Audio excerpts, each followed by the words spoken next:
আমার যেমন নাচতেছে সেমনি নাচতেছি। এই যে করে দিছে আমাকে, আমার নামে 5টা মামলা করছে। ওর কথা মতো চলতে হবে না। এক বিস্ফোরণ সাক্ষাৎকারে টিকটকার মামুন প্রকাশ করেছেন ডিবি কর্মকর্তা হারুনের বিরুদ্ধে ভয়াবহ দুর্নীতি ও প্রতারণার অভিযোগ। সেখানে তিনি জানান, ডিবি হারুন তার প্রভাব খাটিয়ে যাদের পছন্দ করতেন তাদের ব্যবস্থা করে দিতেন লায়লা। মামুনের ভাষ্যমতে লায়লা ছিল তার বিশ্বাস্য ভাজন, কিন্তু সেই আমাকে প্রতারণার ফাঁদে ফেলেছে।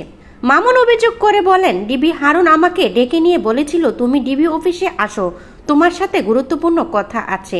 এরপর বুঝতে পারি আমি একটা পরিকল্পিত ফাঁদে পড়েছি। তিনি আরও জানান, গুলশানের একটি বাড়িতে লায়লা ও হারুন একাধিকবার দেখা করতেন এবং সেখানে মদপানের ঘটনা ঘটেছে।